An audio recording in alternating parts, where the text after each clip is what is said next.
His 21st century still lifes make icons out of the everyday. The subject of much of Sir Michael Craig Martin's work, objects often so familiar to most of us, they've become almost invisible. What's ordinary is what unites everybody. When you buy a coffee, they give you the cup. And yet, make a painting of it is to give it a certain kind of presence, a certain kind of dignity, a way of looking at it that's maybe different than what its value or use is. This retrospective bringing together his life's work into one show. His artistic brilliance widely recognised now, but it wasn't always this way.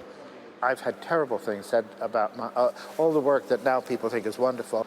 If you can't survive criticism, you're in the wrong game. Now 83, works like these highly sought after around the world.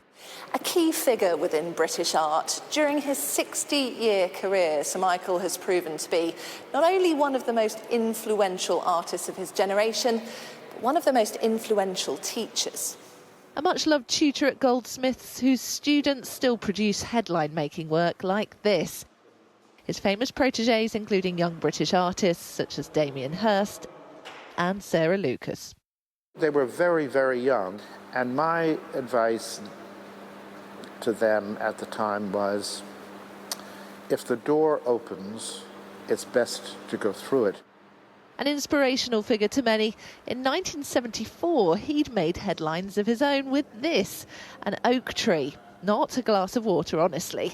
Now recognised as a landmark moment in the history of conceptual art.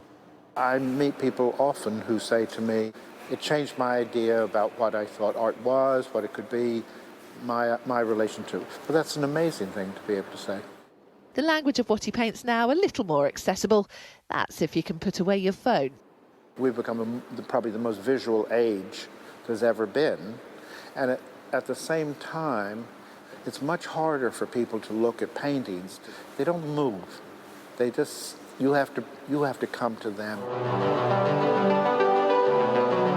Sir Michael Craig Martin challenging us all to look with fresh eyes at the ordinary around us. One of the most extraordinary artists working today.